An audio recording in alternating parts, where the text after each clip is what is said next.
టీటీడీలో ఉన్న ఉద్యోగస్తులు వాళ్ళు బాధపడి ఇదేంట్రా బాబు మాకి చిల్ల పట్ల జగన్ ఫోటో పెట్టుకున్నారు, ఎవరికి చెప్పాలో తెలిస్తే మా ఉద్యోగం పోతుందని చెప్పి వాళ్ళ డాక్యుమెంట్ నంబర్ ని అరేంజ్ చేసి మాకు పంపించారు వాట్సాప్ లో.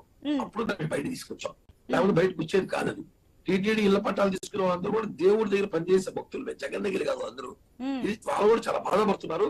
మేము ఏం చేయలేము, ఏమైనా మాట్లాడితే మా ఉద్యోగం పెరిగేస్తారు, ట్రాన్స్ఫర్ చేస్తారు, మీరే దాన్ని ప్రశ్నించండి, మీడియా వాళ్ళని ప్రశ్నించండి అని చెప్పి మా మీద నెట్టేస్తారు అంతే.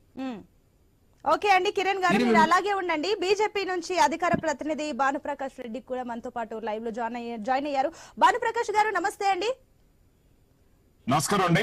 భానుప్రకాష్ గారు ఏమంటారండి, ఇప్పుడు టీటీలో కొత్త చర్చకు దారితీసింది. ఇన్ని రోజులుగా శ్రీవారి పేరు, ఆయన ఫోటోకు సంబంధించి ఏ కార్యక్రమంలో ఆయన ఫోటోలు పేర్లే కనిపించేది, ఇప్పుడు కొత్తగా నవరత్నాలతో జగన్ ఫోటో కనిపిస్తుంది. సో దీనిపై మీ అభిప్రాయం ఏంటి?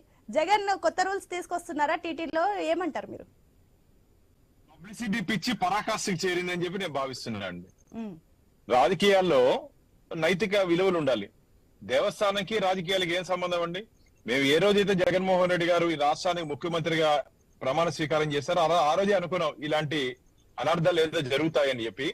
కానీ మంచిది కాదు ఇది. ఎందుకంటే ప్రపంచంలోనే అతి పెద్ద హిందూ ధార్మిక క్షేత్రం తిరుమల తిరుపతి దేవస్థానాలు.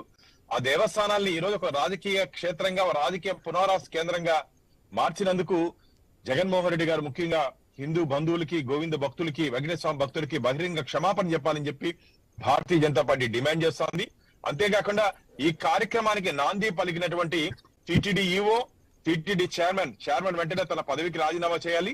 టీటీడీ ఈఓని వెంటనే ఆ పదవి నుంచి తొలగించే దిశగా ప్రయత్నం జరగరాదు.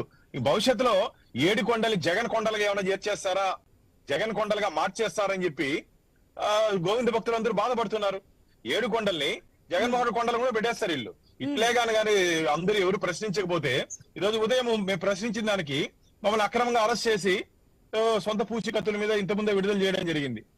అంటే ప్రశ్నిస్తే అరెస్టులు, అడిగితే అరెస్టులు, ఎవరు సోషల్ మీడియాలో ఒకవేళ మీరు ఏదైనా మాట్లాడితే కూడా, మీడియా మాట్లాడినా సరే, సోషల్ మీడియా ప్రశ్నించిస్తే వారి మీద కూడా అక్రమ కేసులు.